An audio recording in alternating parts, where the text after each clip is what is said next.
Gente, nos últimos domingos, eu tenho trabalhado o conceito bíblico do que Deus espera que sejamos. E falei a respeito de sermos sal e luz. Sal e luz é uma espécie de resumo das bem-aventuranças. Se você lê as bem-aventuranças, o conceito de ser sal e luz é quase que uma assinatura do próprio Jesus. De tudo que eu ensinei nas bem-aventuranças, eu ensinei isso para que vocês sejam sal e luz. Então esse é um conceito que nós estamos trabalhando. Eu não quero tomar o tempo explicando novamente. Se você deseja assistir aquilo que falei, você pode, no nosso canal do YouTube, ver as 2 últimas pregações. Então, isso é o que somos em Cristo. Somos sal e somos luz. Também trabalhamos não apenas o que somos, mas o porquê somos. Por que somos sal e luz? Porque desejamos ser diferentes e influentes. O cristão, ele é diferente. Ele não é chato. Não deve ser chato, mas ele precisa ser diferente. Não no sentido de se achar melhor ou pior, não. Nós somos diferentes.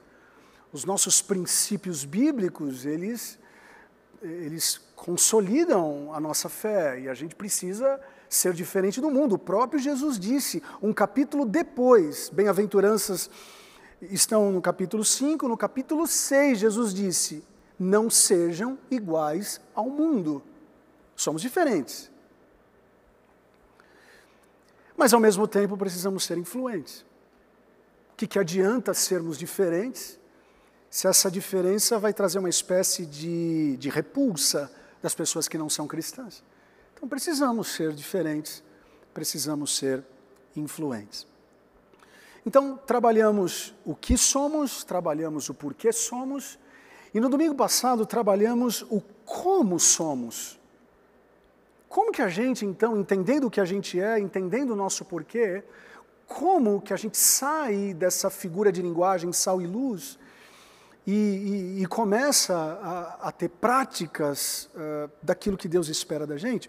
No domingo passado eu falei a respeito do evangelho e da oração. Se desejamos ser luz e sal, precisamos estar comprometidos com o evangelho e com a oração. Hoje, eu quero trabalhar com vocês mais 2 ingredientes a respeito de como ser sal e luz. O evangelho é importante, a oração é importante, mas se tem algo importante que nós como cristãos e cristãs precisamos fazer é sermos testemunhas e protestantes. Precisamos exalar o nosso testemunho, mas também o nosso protesto. Não adianta apenas orarmos, não adianta apenas pregarmos, precisamos testemunhar o que Ele faz e precisamos protestar. Base bíblica? Acompanhe comigo. Mateus 26, 51 a 52. Mateus 26, 51 a 52. O texto sagrado diz assim: um dos que estavam com Jesus, estendendo a mão, puxou a espada e feriu o servo do sumo sacerdote, decepando-lhe a orelha. Disse-lhe Jesus: ei, guarde a espada, pois todos os que empunham a espada, pela espada morrerão. Pai, obrigado por esse texto bíblico. Nos ajude nessa jornada, nesse tempo tão saudável que estamos em torno da Tua palavra. Amém. Todos nós conhecemos muito bem. Se não conhecemos, eu quero aqui explicar um pouco. Que fase é essa onde Mateus ele relata? Que estação é essa da vida de Jesus? Possivelmente é a quinta-feira. Na sexta-feira ele vai para a cruz, mas na quinta-feira é quando ele está no Getsemane e enfrenta aquilo que a gente sabe muito bem. Jesus tinha acabado de ser traído por Judas, e agora os oficiais romanos, eles eles vêm prender Jesus. E Pedro, né, sempre ele, quando percebe que aqueles soldados romanos vão prender Jesus, a Bíblia vem dizer que ele tira uma espada do bolso, sei lá, tipo o He-Man, não sei onde estava a espada. O cara está 3 anos andando com Jesus com espada no bolso, não entendo, mas ok. Vai ver que era comum, assim como a gente anda com um celular hoje, que pode ser uma espada também. Aí você fala assim, pastor, mas Mateus não relatou que foi Pedro. Eu não sei por quê, mas Lucas relatou, Marcos relatou, João relatou. Você pode ter certeza que esse cara aqui citado é o Pedro, que ele tira a espada e ele corta a orelha.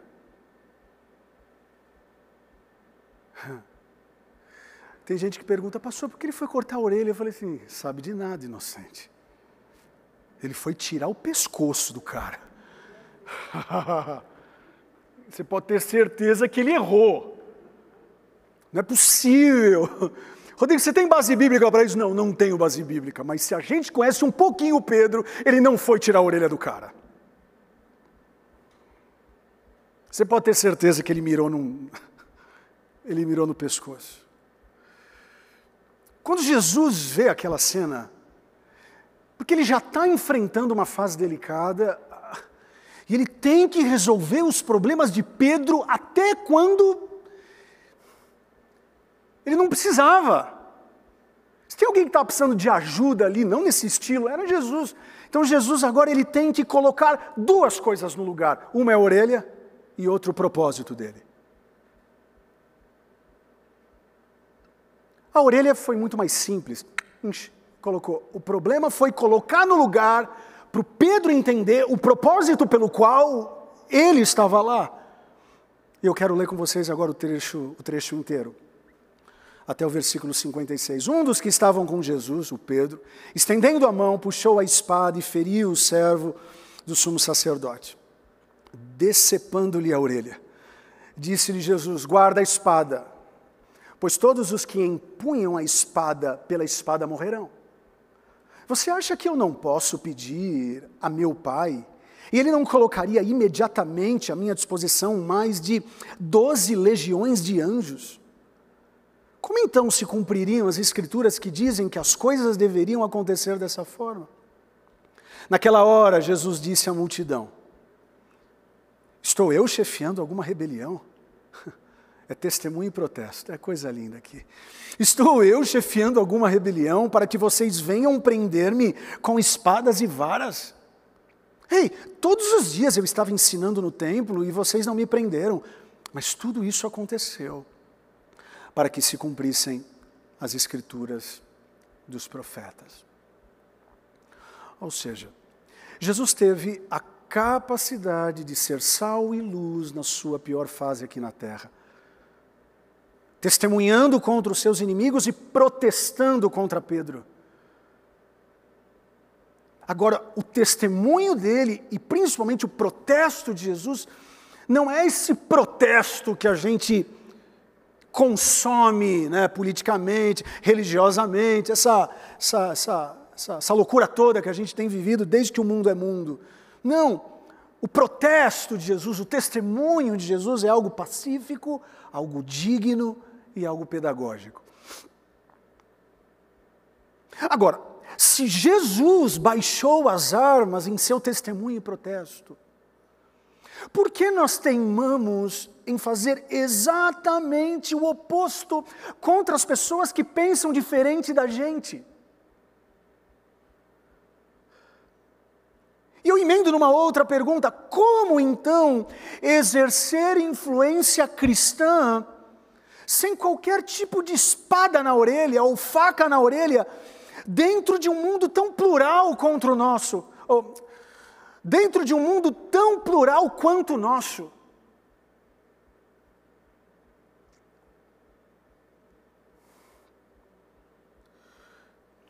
Como a gente não se irritar quando alguém pensa diferente da gente, quando alguém machuca a gente, né? Porque eu encontro 3 fatores do porquê as pessoas não querem ser cristãs hoje. No mínimo 3 fatores, né? A gente poderia enumerar muitos, mas no mínimo eu coloco aqui 3 fatores. Primeiro fator é a falta de credibilidade das instituições religiosas. Pastores envolvidos com sexo, com poder, com dinheiro, tipo assim, eu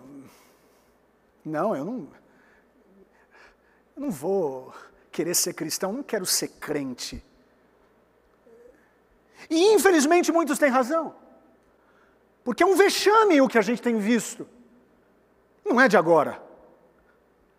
Então, a falta de credibilidade das instituições religiosas tem feito com que as pessoas tenham repulsa de nós. Ou quem aqui nunca foi zoado porque falou que é crente numa roda de amigos? Teu pastor rouba. Vai lá ficar dando dízimo para ele. Vocês nunca ouviram isso? Segunda coisa é o aumento das alternativas religiosas. Então, as pessoas estão muito criativas nas suas necessidades e a religião está cada vez mais criativa para dar respostas. Se você quer falar com alguém que morreu, é só ir no espiritismo. Se você quer uma palavra de vitória, é ir numa igreja Assembleia de Deus que só fala de vitória. Não, você quer uma coisa mais racional, é só você buscar igrejas racionalistas. Você tem menu para tudo. Então, o fato de termos mais alternativas religiosas tem feito com que o cristianismo, né? E o terceiro fator é o lance que a sociologia vem chamar de natureza da crença. O que seria mais ou menos isso, né? Tentar explicar. É tipo assim, você tem a sua verdade? Fica com ela que eu fico com a minha.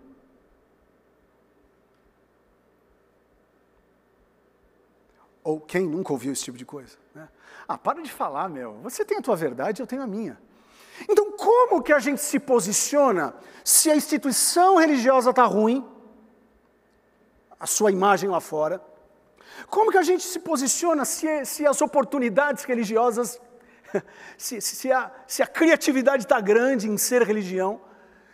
E terceiro, quando as pessoas, deixam na minha, eu tenho a minha verdade, você tem a sua. Como que a gente procura ser sal e luz nesse terreno? A gente tem 2 modelos muito ruins, mas muito presentes. Primeira coisa é quando nós somos da turma dos impositores. Conhece essa turma? Agimos de forma agressiva para coagir as pessoas a aceitarem o caminho cristão. É o faca na orelha, é a espada na orelha. Ei, você tem que ser crente. Por que eu tenho que ser crente? Não, porque você precisa ser crente. Porque se você não aceitar Jesus, você vai para o inferno. Tem alguma verdade nisso? É lógico que tem verdade, mas você acha que um termo desse vai resolver?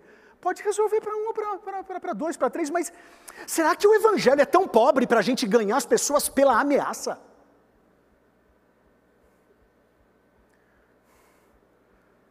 É quando a gente coloca o cara, né, e fala assim, se você não dizimar, você vai gastar com remédio na farmácia. Eu já ouvi isso, gente. Eu não estou inventando, não. Ai de você se sair da minha igreja. Eu vou orar e as portas do céu vão se fechar. Você vai ter que voltar e comer na minha mão. Olha, que bênção. Mas essa é uma forma. Este é um extremo que existe para tentar salvar as pessoas. O outro extremo é a turma do deixar para lá. Tipo assim, não, vamos deixar as pessoas em paz. Elas fazem o que elas querem. Não enchendo as minhas paciências. Deixa o cara. Pergunta que fica. Qual lado a gente vai ficar? O lado de colocar pressão? Ou o lado de deixar para lá? Eu gosto do equilíbrio na vida. E eu acho que a Bíblia ela é muito equilibrada. Eu acho que nós não podemos ser do time nem do deixa para lá, nem dos impositores, mas sermos do time dos persuasores. Palavrinha chata, eu tive que pesquisar 3.000 vezes antes de escrever. Mas é assim, acredite, ela se escreve assim. Persuadir nada mais é do que convencer as pessoas a pensarem como você, mas sem qualquer tipo de violência ou imposição. Olhem só o que o apóstolo Paulo escreveu em 2 Coríntios, capítulo 5, versículo 11. Uma vez que conhecemos o temor do Senhor, procuramos persuadir os homens. O que somos está manifesto diante de Deus e esperamos que esteja manifesto também diante da consciência de vocês. Ou seja, para Paulo, a melhor maneira de sermos influentes e diferentes nesse mundo é testemunhando e protestando a nossa fé por meio de um argumento solidificado, nunca com violência. Nunca com violência. E a violência aqui não é apenas bater fisicamente, mas é a violência verbal. Tanto é verdade isso, que olhem só o que o apóstolo Pedro escreveu 35 anos depois. Eu fiz questão de ler o Pedro com a espada na mão, só que 35 anos depois de muita cabeçada, depois do Pentecostes, depois de muita coisa, olhem só o que o apóstolo Pedro, 35 anos depois, escreveu a respeito de como convencer as pessoas a aceitarem Jesus. 1 Pedro, capítulo 3, versículo 15 a 17. Estejam sempre preparados para responder a qualquer que lhes pedir a razão, não é a emoção, a razão da esperança que há em vocês. Contudo, façam isso com faca na mão. Contudo, façam isso com mansidão e respeito. Coisa linda. Não é o Pedro. A gente só acredita que é o Pedro porque a Bíblia diz que é o Pedro. Não parece o Pedro. Conservando boa consciência, de forma que os que falam maldosamente contra o bom procedimento de vocês, porque estão em Cristo, fiquem envergonhados de suas calúnias.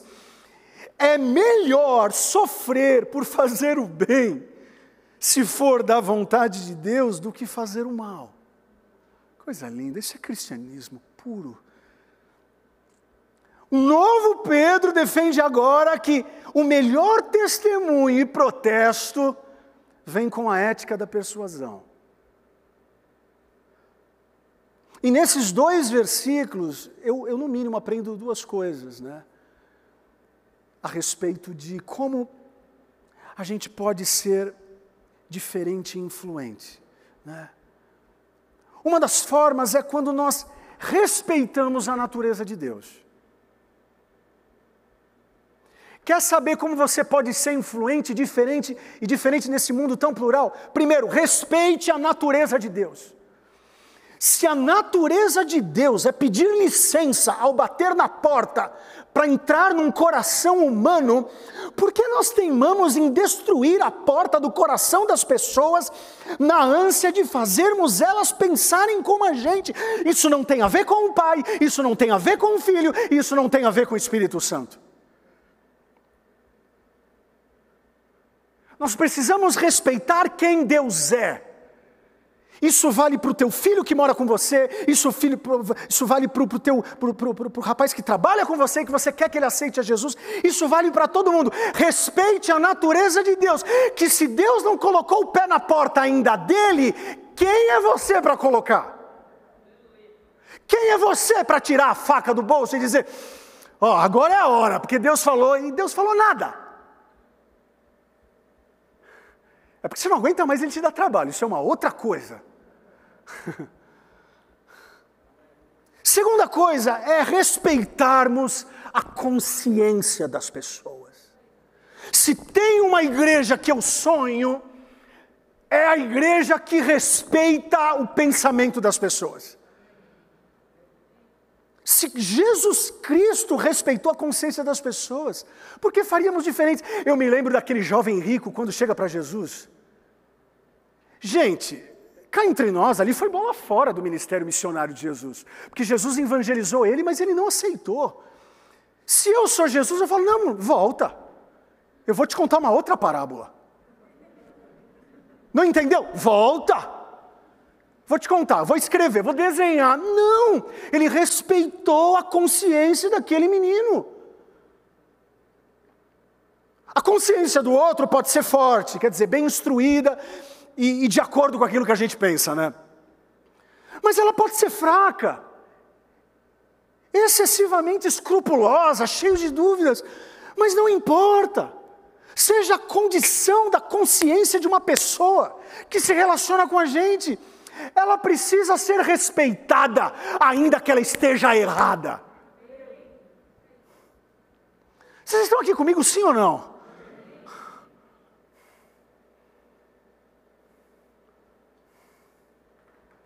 Eu gosto da teologia da água. Eu vou forçar, né? Teologia não existe da água, mas eu gosto da postura da água. Ei, uma água em equilíbrio, uma água estática, ela é uma água que nunca confronta, ela contorna. Água que confronta é água represada, porque quando solta, gera violência.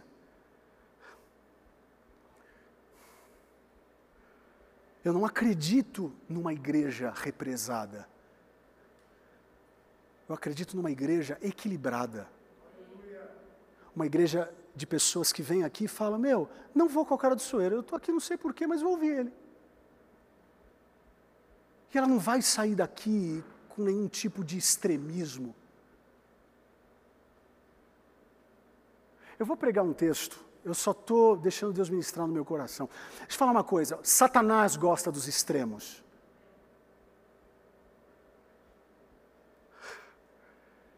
Uma certa vez um endemoniado pegou um menino e jogava ele do fogo para a água, do fogo para a água, do fogo para a água, do fogo para a água. Tome cuidado com os extremos. Ser cristão não é ser extremista. Quem tem ouvidos, ouça. O que a Bíblia diz à igreja. Jesus chega e fala, como que você está sofrendo? Meu filho, ele é jogado no fogo e na água. Imagine esse menino, como era.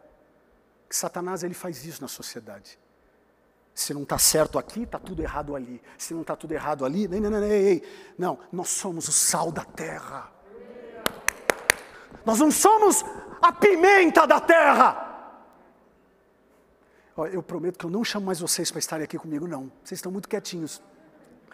Nós não somos a pimenta da terra. Nós não somos a Coca-Cola da terra. Nós somos sal da terra. Nós somos a água que purifica. Nós somos a luz que ilumina. Enquanto todos estão cegos nos extremos, a igreja tem que ter uma voz profética dizendo, calma, aqui pode estar certo, mas aqui também pode estar certo. Aqui pode estar errado, aqui também pode estar errado, porque o único certo se chama Jesus Cristo.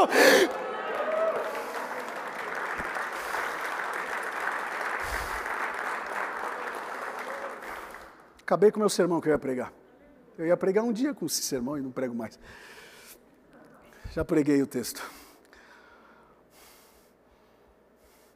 Eu, ontem, aqui no drive-thru,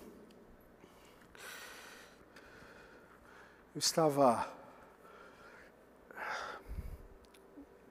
tentando cumprimentar a distância, eu, a Tati, os pastores que aqui estavam, os voluntários. E aí teve muitas pessoas, não foram uma, duas, três, não.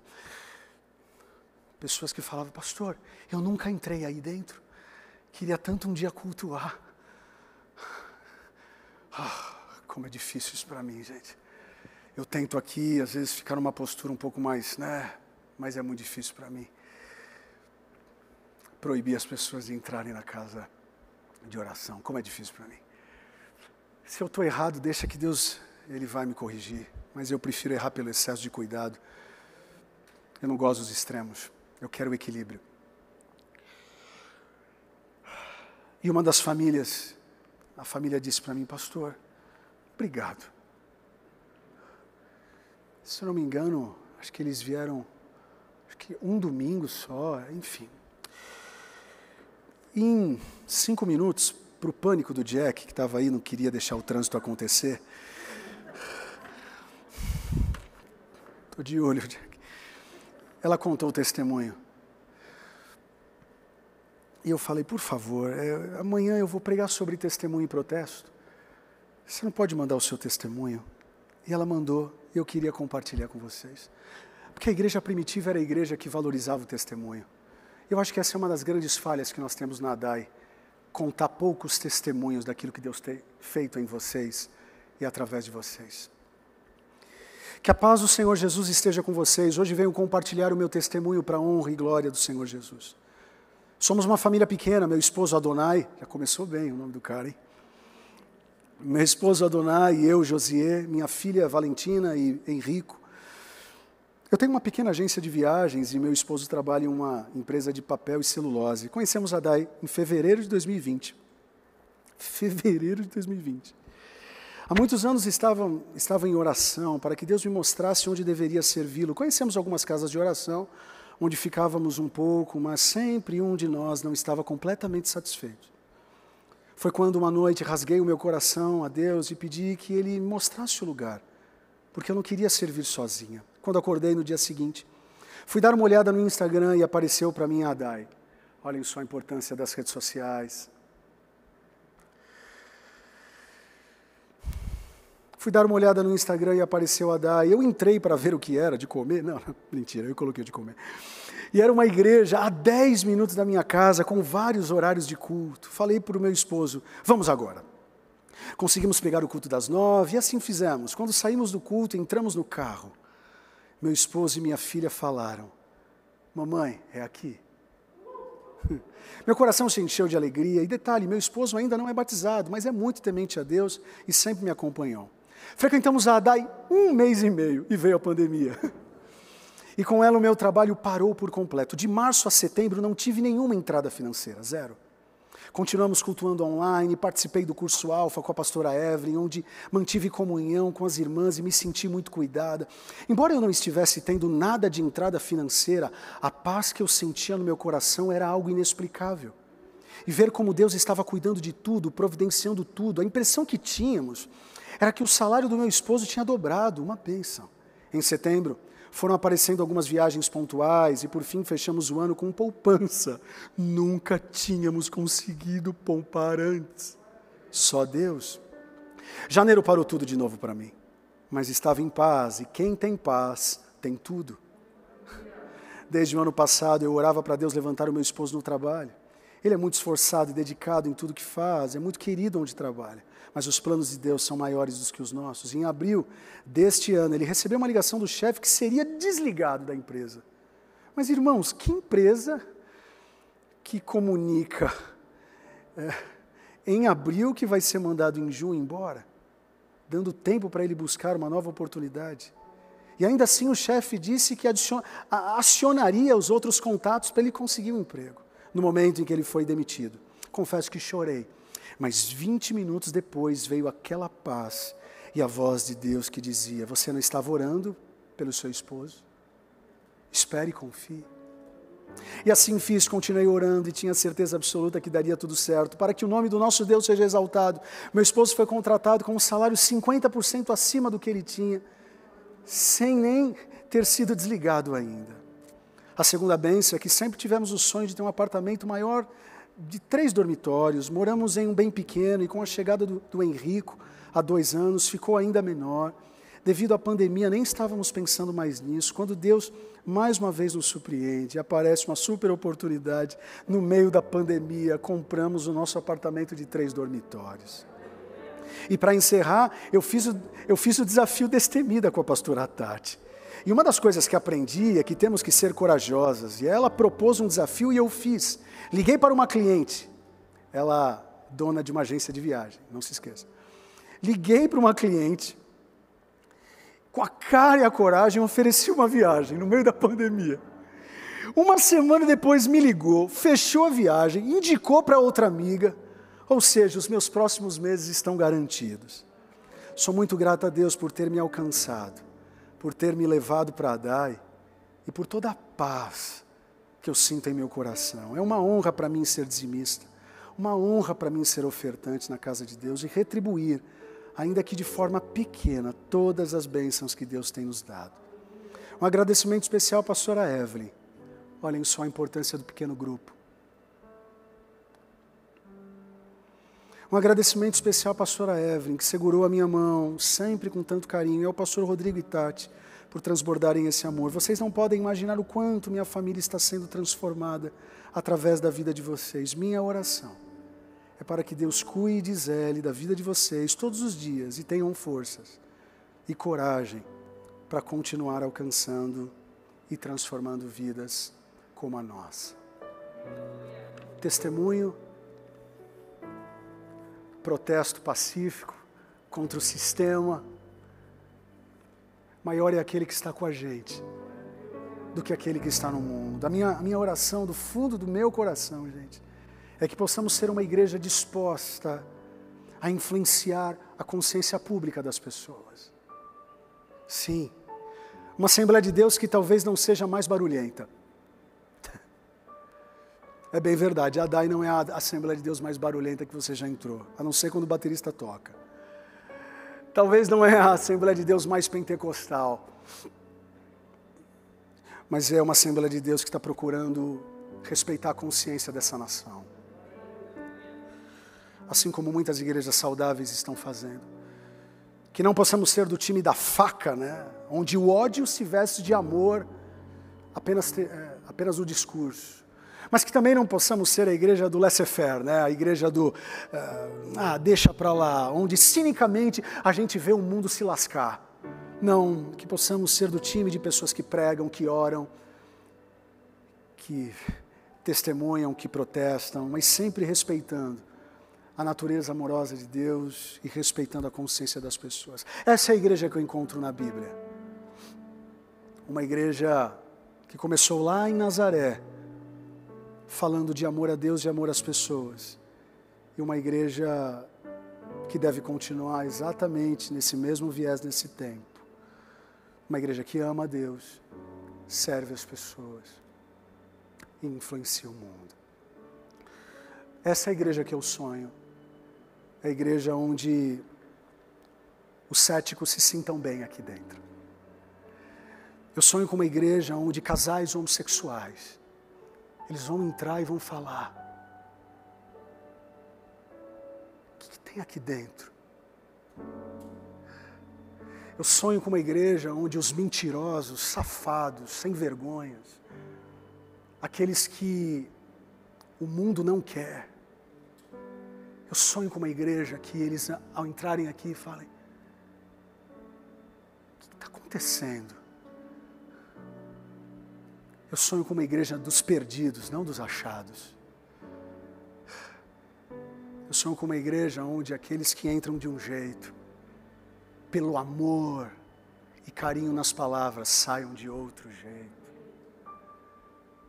Uma igreja que respeita quem Deus é, mas também respeita quem as pessoas são. Nós não vamos valorizar o movimento de Jesus no grito. Já dizia um filósofo: se não der no grito, é porque você está precisando melhorar o seu argumento. Uma igreja que melhore o seu argumento. Uma igreja que mostre a razão da fé de maneira saudável. Não uma igreja que grita com os outros, não uma igreja que fica dando patada com os outros. Jesus não fez isso. Uma igreja onde nunca é o meu, nunca é o seu, é sempre o nosso. Uma igreja onde pastores locais sejam tão respeitados como cooperadores que estão limpando a latrina de uma casa de oração. Uma igreja onde ninguém manda, todos servem. Uma igreja onde ninguém é o dono da verdade, mas todos são servos da verdade. Que a verdade é só uma: Jesus Cristo. Uma igreja onde o abraço, ainda que pelos olhos, fale muito mais do que um sermão de domingo. Uma igreja onde o WhatsApp, Os textos enviados são textos de alguém que exala o amor de Deus. Tiremos as facas dos bolsos. Tiremos as espadas da cintura. Eu sonho. E melhor do que sonhar é perceber que a gente tem vivido isso como igreja. Todas as nossas dificuldades. Como eu disse, talvez não é a igreja onde o perfil que você espera de um pastor seja igual ao meu. Até porque às vezes o perfil que eu espero de um membro não é igual ao teu. Mas essa é a grande riqueza. É sabermos que há respeito e amor. Que pessoas que cheguem aqui, logo logo, pessoas vão chegar com cheiro de álcool, com cheiro de cigarro. Pessoas vão chegar aqui com maconha no bolso. Essas pessoas vão entrar e vão falar: existe isso? Eu estou sentindo uma paz que eu nunca senti.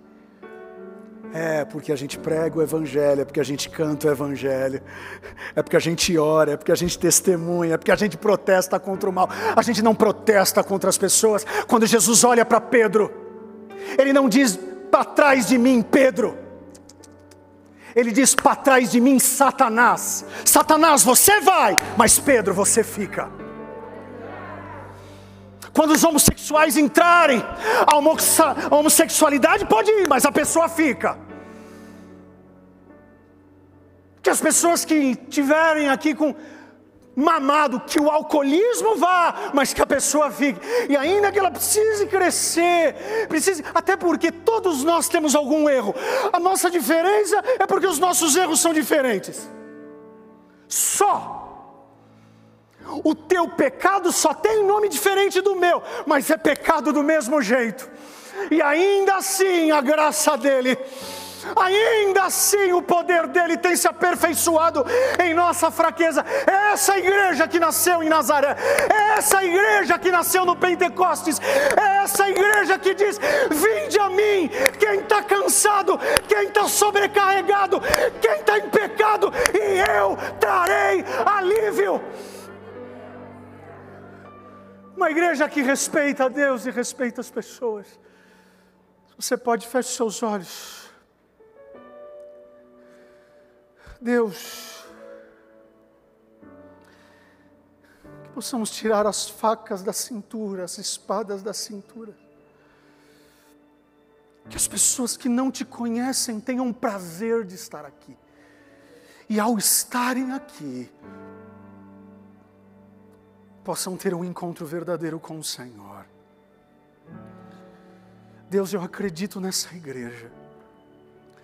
Eu acredito numa igreja onde a gente não precisa ameaçar. Eu acredito numa igreja onde a gente não precisa ficar forçando as pessoas a contribuir. Eu acredito numa igreja onde a gente não precisa ficar contando a história da carrochinha. Não, a gente conta o Evangelho.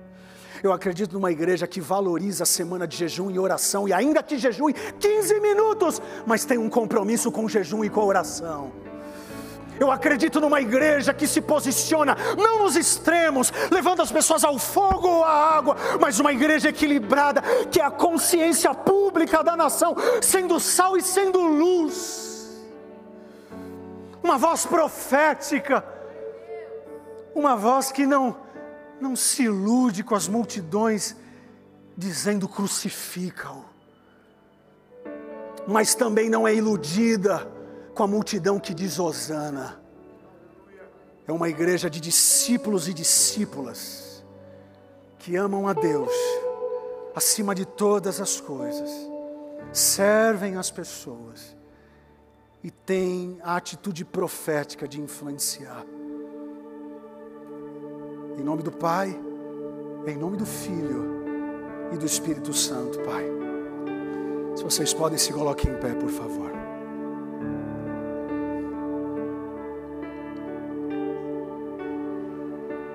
Na escuridão estava a humanidade a esperar, até que do céu vieste com perdão em teu olhar, para cumprir a profecia, uma vida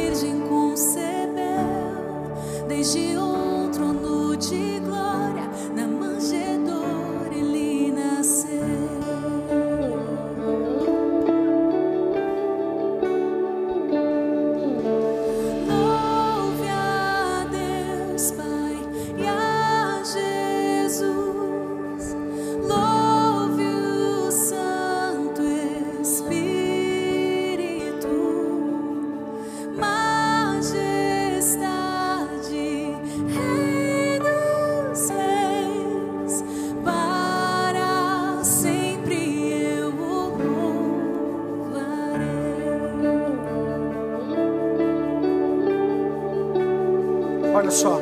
Para revelar o reino e o perdido encontrar, redimir a criação, foste a cruz se entregar, mesmo em seu sofrimento, viu o que ia conquistar, pela minha salvação, se entregou em meu lugar.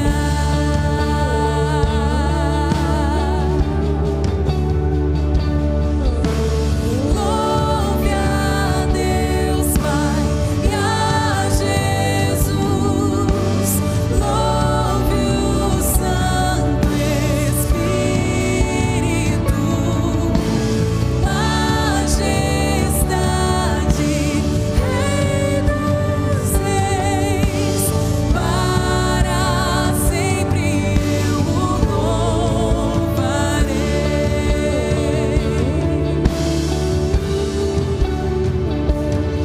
Na manhã que ressurgiste, todo o céu atento olhou, pois a morte para sempre o Cordeiro conquistou, e os mortos levantaram, anjos a se impressionar, Olha isso. mas as almas dos que creram ao Pai hão de retornar, e a igreja ali nasceu com o Espírito a queimar, e a verdade do Evangelho nunca se apagará, por seu sangue em seu nome a liberdade conquistou, e o amor de Jesus Cristo com ele me ressuscitou.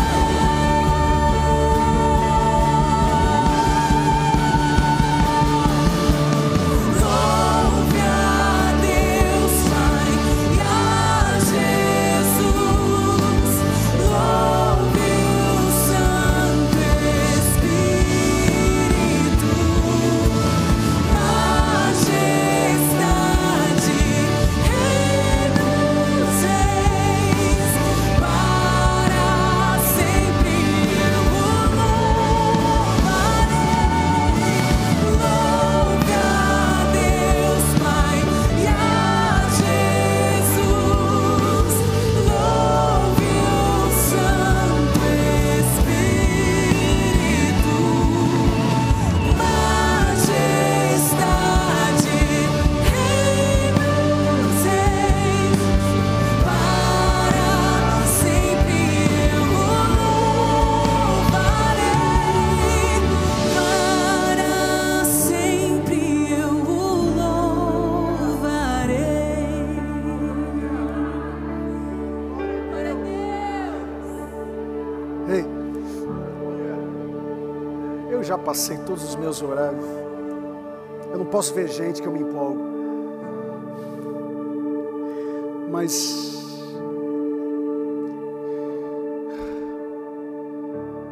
eu quero te fazer um convite.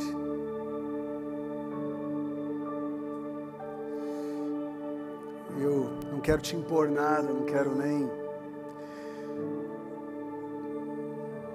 te dar a sensação tipo de que, vive a tua vida. Não, não.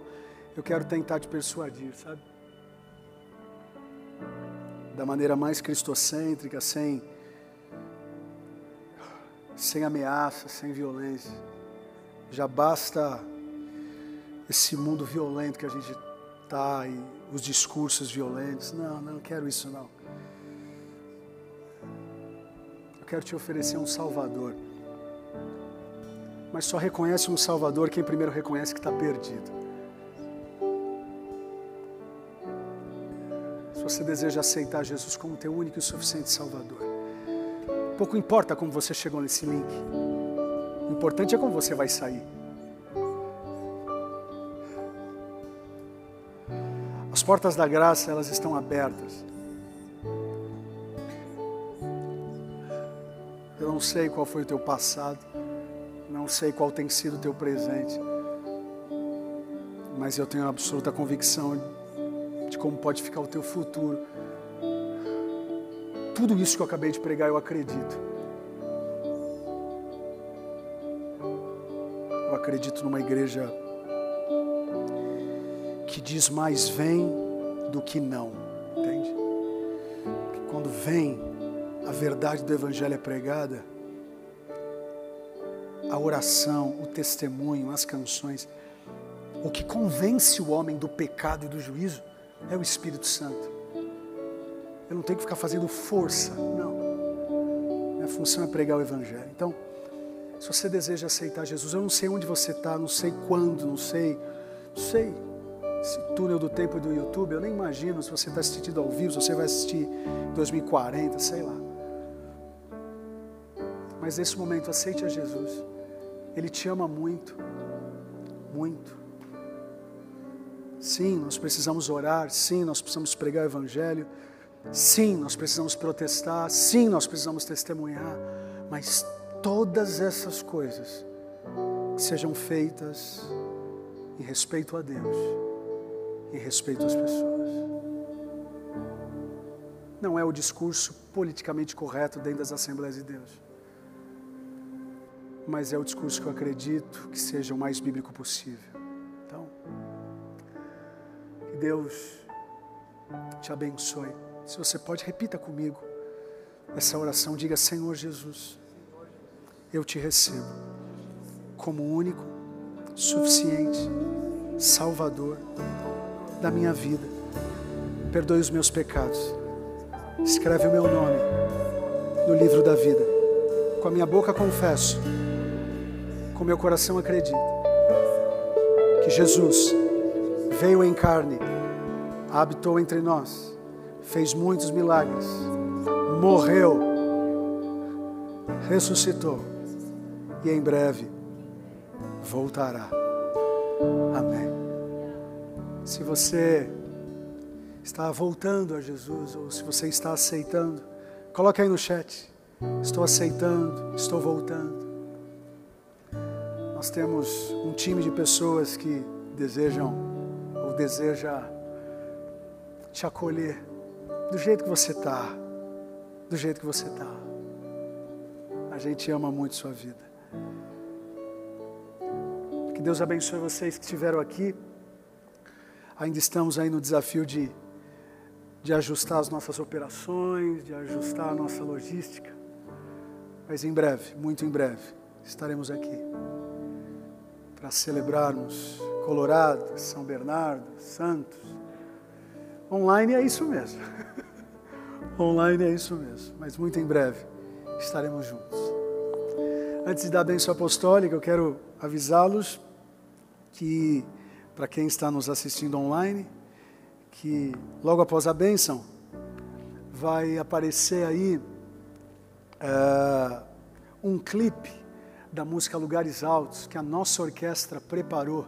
Cada um gravou da sua casa a música Lugares Altos e a Marcele cantou. Então cada um na sua casa gravando seu instrumento. É aquilo, né? Quem quer faz, quem não quer arranja desculpa.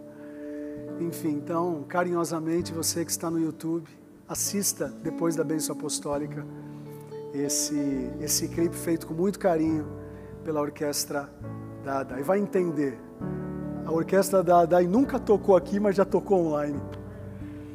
Que mundo doido é esse que a gente está vivendo. E muito obrigado a vocês que tiveram tanta paciência. Hoje o culto se estendeu um pouco mais, mas espero que tenha valido a pena para a fé de vocês, para a semana de vocês.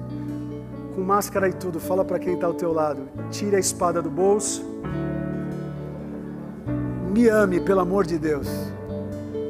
Fala assim para ele: respeite a minha consciência, assim como Deus me respeita.